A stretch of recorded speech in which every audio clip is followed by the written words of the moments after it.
I got mad at my sister for not wanting me shirtless at her pool.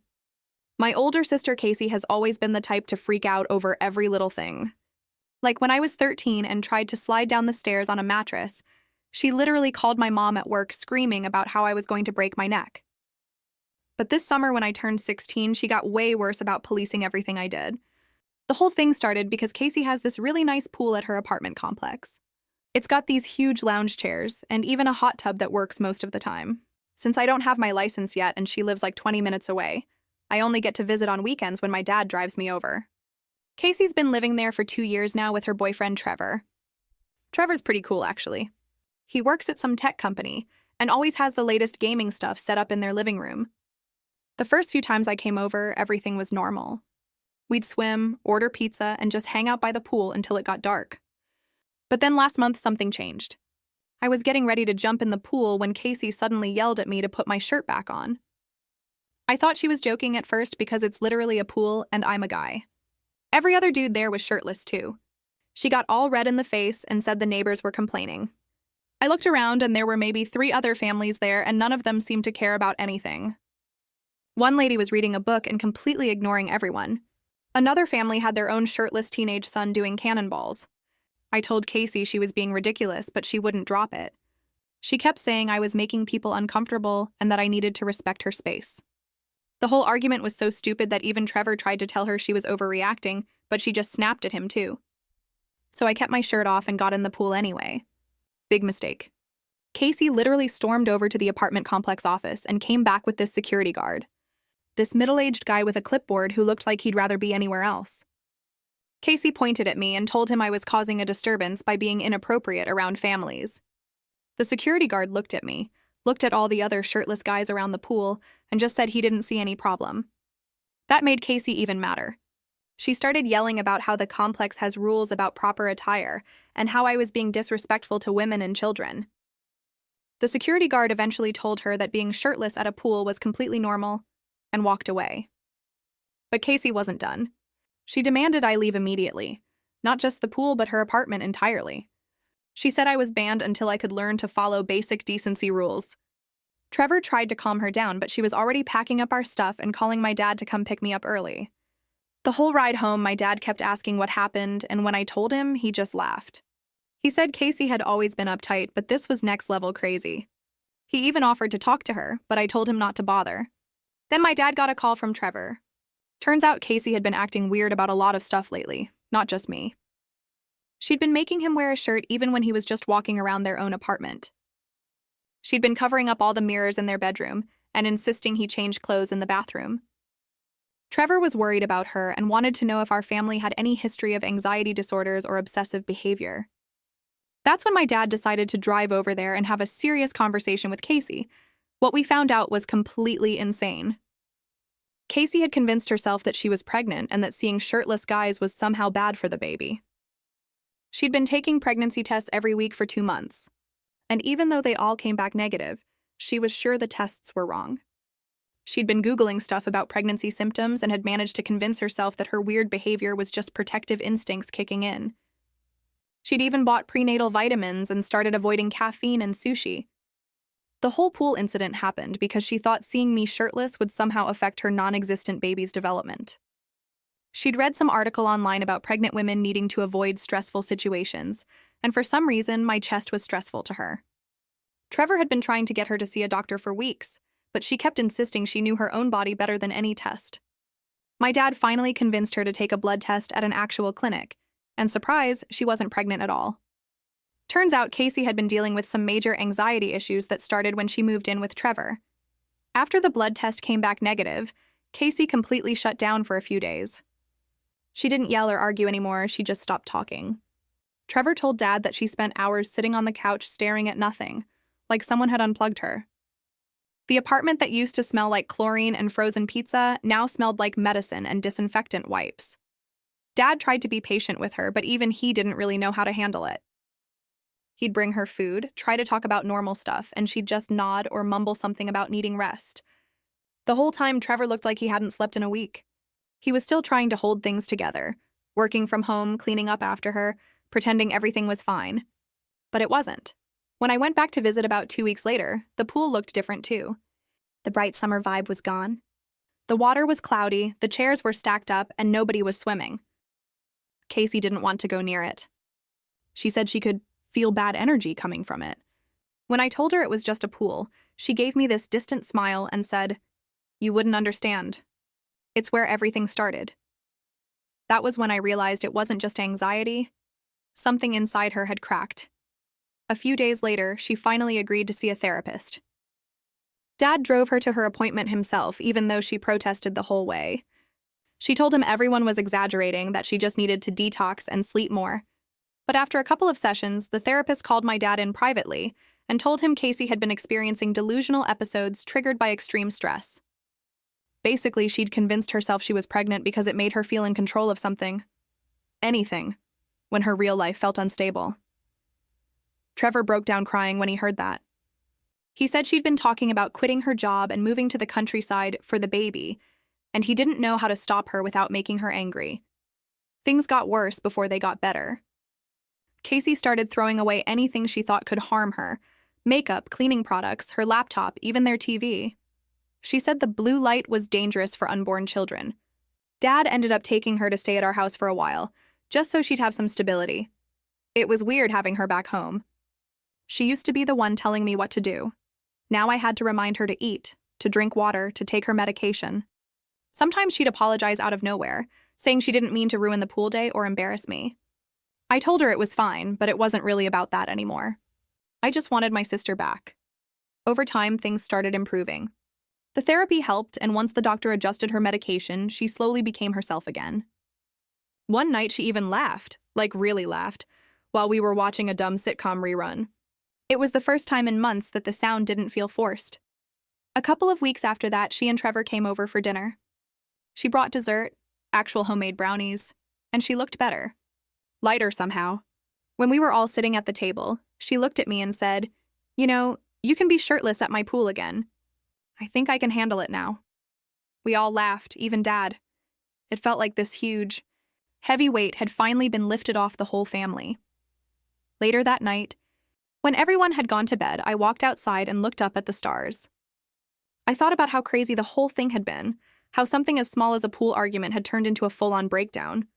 It made me realize how thin the line can be between being overprotective and losing control. Casey's still in therapy now. She's doing better, taking things slow, staying off weird internet forums, and learning how to separate real fears from imagined ones. Trevor stuck around through all of it, which honestly surprised me. But he told my dad he loves her, and he's not giving up on her no matter what. As for me, I still go swimming at her apartment sometimes. She sits on the side with her sunglasses and a lemonade, pretending to be relaxed. Every now and then she glances at me like she's making sure she's okay, and then she smiles. It's not the same as before, but maybe that's fine. Some things don't go back to normal. They just find a new version of it. Story: my wife and best friend betrayed me. My son became bait. My son was crying into the phone, "Dad, take me away." And then a voice said, "5 million or the boy dies." I rushed to my friend for help, but he was the one holding a gun to my son's head. And my wife stood nearby whispering, "Kevin, I just want the money." Their torture was hell. But I knew I would get out. And then it would be the end for them. Chapter 1: The Call That Broke the World. It was a Tuesday. I remember the date because that's how life carves itself into before and after. I was at my desk, emails, meetings, the thin, steady hum of normal life. When my phone lit up and the world fell out of my hands. "Dad." My son sobbed into the line, a small sound that punched straight through my chest. "Dad, take me away. Please, just come get me." A man's voice cut in, calm, clinical, like a man reading from a script. "Listen carefully. 5 million, transfer it to the account. I'll tell you, any attempt to involve the police and the boy dies. You have 2 hours. For a fraction of a second, I couldn't breathe. Then my legs moved without me. I grabbed my keys, my coat, my wallet, and ran out of the office like something on fire. Every father's worst nightmare is a child in danger. I drove like a man possessed. My hand shook on the wheel, vision tunneled. I called my wife a dozen times, straight to voicemail. I called the number that popped on the caller ID. An automated line dead. I tried my son back. The line picked up and I could hear him crying somewhere distant. A muffled sob and then silence as someone snatched the phone away. I didn't think about anything else. No plan, no strategy, only the thought, get him back. When I pulled into the apartments where my son was staying with his sitter, the parking lot looked ordinary. Cars, a mother with a stroller, a kid kicking a soccer ball. Normality would have been comforting if not for the tremble running through my bones. The door to the manager's office was open. I burst in and demanded whoever had my boy brought to me. The manager's face went white. You need to calm down. There's been before he could finish, my phone buzzed. A notification, a message from an unknown number. A single photo attached. My son bound to a chair, red-faced, eyes rimmed with tears. Behind him, a man whose face I knew too well. It was Mark, my best friend since college. My brother from another mother. The guy who gave me away at my wedding. The man who'd promised he'd always have my back. And beside him, impossibly, my wife, hair pulled tight, lipstick smeared, whispering into his ear with a face I could not reconcile with the woman who used to bake cookies with our son. I dropped to one knee in that manager's office, and the world blurred. A new message arrived. Short, clinical. You're predictable. Wire $5 million to account X within 2 hours. No cops, no games. We're watching. I called Mark, no answer. I called my wife, voicemail. I called my son back. He picked up, Dad. His voice was small. They said not to cry, Mom said not to cry. The words fell like knives. Who's with you? Where are you? I demanded. Someone clicked the line. Mark's voice, flat voice I knew, said, You should listen. We don't want anything more messy than this has to be. My hands went numb. The man I had trusted had a gun in his hand. The woman I loved had become a whispering architect of my son's terror. The man speaking on my phone was calm as a butcher. I remember very clearly the moment a rational part of me died and something else, cold, focused, furious, rose up. This wasn't desperation. This was betrayal posed as calculation. They'd turned my child into a bargaining chip. They'd used my love as a lever. 2 hours, the message had said. I had 2 hours to find my son, to outsmart men who'd once smiled at our family barbecues, and to decide how far I would go to get him back. I stood up from the linoleum floor in the manager's office. I wiped my hands on my jeans. I called the only person I thought might help, my lawyer, a man blunt enough to cut through chaos and quick enough to move. I told him the truth in 3 words. My son's been kidnapped. He said 2 words back. Don't involve police. The room tilted. Why? I demanded. Because they'll move him and you'll never get him back in time, he said. And because you know our options. He was right. My lawyer knew things. Ways to get people's attention without flashing lights and sirens. He'd handled threats before, but this was different. This wasn't a stranger shaking me down. This was home. I thought of my son's small face. The way he hummed when he slept. The gap between his teeth when he grinned. Someone had taken those things hostage. I told the lawyer to get everything ready, to find secure transfer routes, to prep containment accounts. I told him to move fast. Then I made another call, the kind you never expect to dial. Mark's number. It went to voicemail. I left a message, all calm on the surface, every syllable measured. Mark, this is Kevin. Where is my son? No reply. I sent a single text to my wife. 4 words. Tell me where he is. Her reply came almost instantly. Don't do anything stupid. Stupid. My son was a bargaining chip. My wife told me not to do anything stupid. I had 2 hours. I had a photo. I had a face I could never unsee. I had to be smarter than they expected. I had to be faster, and I had to keep my son alive. But one thought burned hotter than the rest. When this was over, I would make sure they understood how it felt to have everything you love used as a weapon against you. Chapter 2. 2 hours to live. I stared at the photo until my hands went numb. My son, my boy, bound to a chair, his cheeks wet with tears. Mark's shadow looming over him. My wife leaning in like a conspirator. The clock was ticking. I didn't send money, not yet. Instead, I logged into my accounts and created a dummy transfer. Just enough movement to look real if they were watching. A smokescreen. If they thought they had me panicked, I'd use that. Meanwhile, my lawyer texted me a name. Someone he knew. A man who handled retrievals, not police, not bound by procedure. Quiet, effective, expensive. I didn't hesitate. 10 minutes later, my phone rang again. Mark's voice, Kevin, we're not bluffing. The kid is fine for now, but if you drag this out, if you call anyone, You won't like the result. I forced steel into my voice. Put him on. A pause, then my son's trembling voice. Dad, I'm scared. Be brave, I told him. I'm coming. Mark ripped the phone away. 2 hours, Kevin, don't test me, the line went dead. Mark, my best friend, the man who helped me move into my first apartment, who stood beside me at my wedding, raising a glass to the woman now whispering in his ear. How long had they been planning this? How many nights had they sat across from me, smiling while weaving this betrayal? My lawyer's contact arrived at my office in under 30 minutes. Ex-military quiet eyes built like stone. He slid a laptop across my desk. Phones pinging from an abandoned farmhouse 30 men are out, he said. We move now. We can beat the deadline.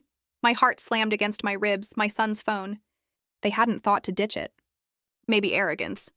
Maybe they wanted me to see. Either way, it was the crack in their armor. I loaded into his truck, every nerve in my body on fire. My wife's last message echoed in my head. Don't do anything stupid. No, stupid would have been wiring the money. Stupid would have been trusting them again. What I was about to do wasn't stupid. It was survival for my son and for the revenge that would come after. Chapter 3. Face to Face with the Devil. The drive out of the city was a blur. My fists clenched and unclenched in my lap while the ex-military man, his name was Grant, kept his eyes steady on the road. 30 miles of silence and rage. By the time we turned down a cracked country lane, the sun was bleeding into the horizon. The abandoned farmhouse rose up out of the weeds like something out of a nightmare. Windows boarded, painting. The place stank of rot and secrets. Grant parked 100 yards out. We go in quiet. You follow my lead. If they panic, the boy is at risk. I nodded, but my blood was boiling. The only thing that mattered was my son. We crept through the brush, the crunch of gravel muffled under our steps. My heart nearly stopped when I heard it. Muffled sobs drifting through the cracked window. My boy, then another sound. Low laughter. Mark's voice. A sound I used to trust. Now curdled into something vile. Grant signaled for silence, then peered through a gap in the boards. I followed, and there it was. My son bound to a chair in the middle of the room, his small wrists raw from rope. Mark standing behind him, a gun dangling casually in his hand like it was nothing more than a TV remote. And my wife standing close enough to touch him, whispering in his ear, her hand brushing his arm like lovers in plain sight. Every muscle in my body screamed to break down the door. Grant touched my shoulder, steadying me. Wait for the opening. But patience wasn't mine to give. I shoved the door open with a crack that echoed through the hollow farmhouse. Mark spun, gun raised. My wife gasped, eyes wide. But not with guilt, with annoyance. Kevin. Mark sneered. You just couldn't play along, could you? My son cried out, Dad! I took one step forward, voice shaking but loud. You lay a finger on him and you'll never walk out of here. My wife moved closer to Mark, her voice dripping with venom I'd never heard before. Kevin, stop this. Just give us the money. That's all we ever wanted. You're predictable. You'll give in. You always do. Her words cut deeper than the gun in Mark's hand. Years of marriage, of love, of family, all reduced to just give us the money. For a moment, the world narrowed to the barrel pointed at me. My wife's cold whisper and my son's tear-streaked face. And in that moment, something inside me hardened. This wasn't about money anymore. This wasn't even about betrayal. This was war. Chapter 4. Turning the Trap. The gun barrel glinted in the dim light. Mark's finger twitching against the trigger. My wife's eyes burned into me, not with shame, but with greed. Kevin, she hissed. You're wasting time. Do you even understand what's at stake? I glanced at my son. His cheeks were streaked with tears, but in his eyes, I saw something else. Faith. He still believed I could save him.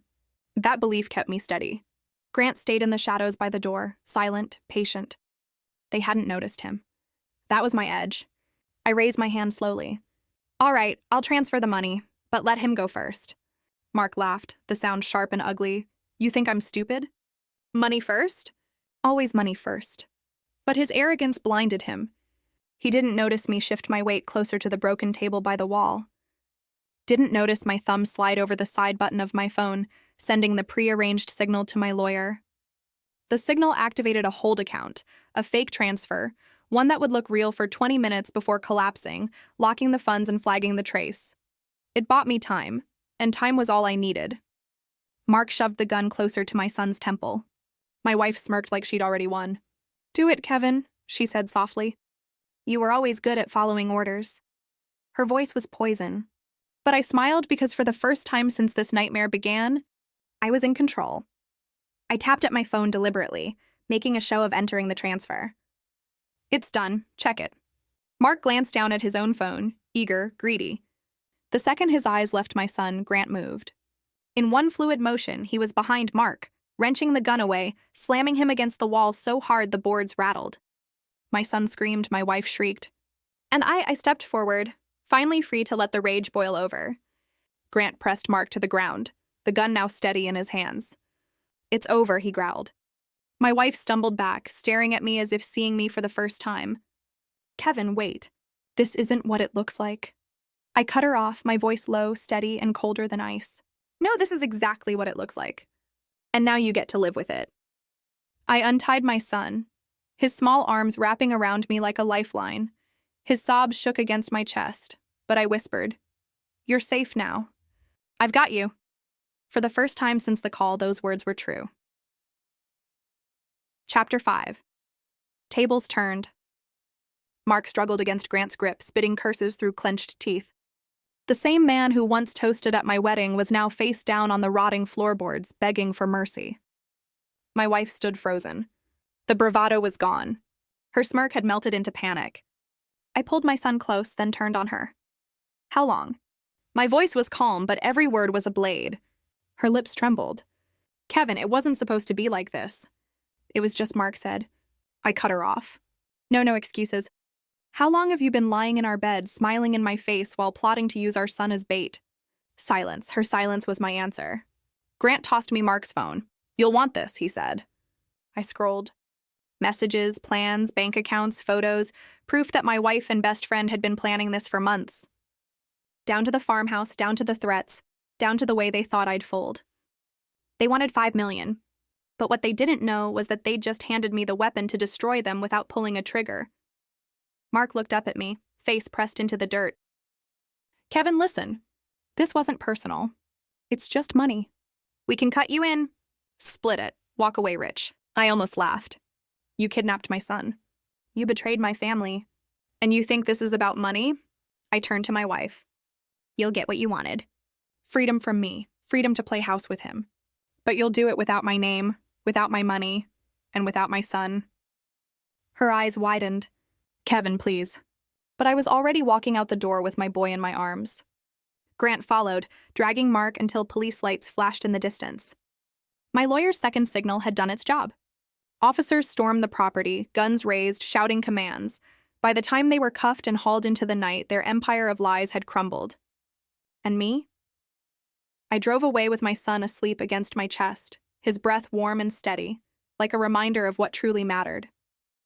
Chapter 6. The end of them. By the next morning, the story was everywhere.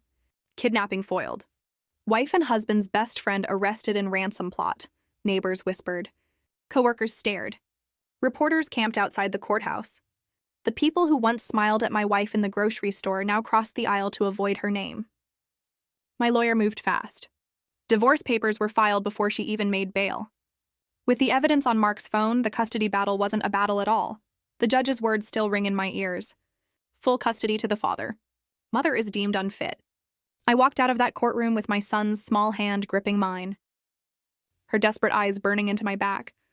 The bank froze every joint account. The house in my name. The car repossessed. The credit cards canceled. Everything she thought she'd secured with my money evaporated overnight. Mark, once flushed with cash and swagger, had his assets seized as part of the investigation. His wife, his real wife, filed for divorce the same day. His children refused to see him. I didn't need revenge. Staged in secret. The courtroom, the newspapers, the whispers in every corner of town did it for me. My wife and best friend became a headline. Their mugshots side by side. The betrayers exposed for the world to see. One night, weeks later, I tucked my son into bed. He looked up at me with wide, tired eyes and whispered, "Dad, you came for me." Tears burned hot in my throat. I kissed his forehead and said, "Always, no matter what." And I meant it. Their torture was hell. The betrayal was worse. But the end was peace. The end was walking past their crumbling lives with my head high, my son safe, and their names drowned in shame. For 13 years, I thought I had a best friend. For a decade, I thought I had a wife. But the truth was simpler. I had a son, and I still had him. Everything else was ash. Epilogue, rising from the ashes. It's been over a year since that night in the farmhouse. The papers have stopped printing their names, but the stain never left. My wife, ex-wife, serves her sentence quietly, forgotten by the world she once flaunted herself in. Mark rots in the same prison, stripped of the charm he once wielded like a weapon. Two predators in cages, gnawing on their own regrets. And me? I found something better than revenge. My son and I moved to a smaller town. No whispers, no stares, just fresh air and clean starts. I coach his little league team now. I make his breakfast every morning, pack his lunch with the corny notes he pretends to roll his eyes at but secretly saves. At night when he's asleep, I sit on the porch with coffee and silence. Not the heavy silence of betrayal, but the calm silence of freedom. Looking back, I see it clearly. Betrayal is a blade. It cuts you deep, but it also cuts the chains you didn't know you were bound by. They thought they could destroy me. They thought I would break. But all they did was burn the bridges I was too loyal to walk away from. Now I'm free. If there's one truth I've learned, it's this. Family isn't the people who share your blood. It's the people who would bleed for you. And while they wasted their lives chasing money and lies, I kept the only treasure that mattered. My son, that in the end was the sweetest revenge of all. Was this revenge perfectly justified, or should the storm have raged harder? Drop your verdict below. I read every single one. Hit like if you crave justice and share this story with someone who needs its fire.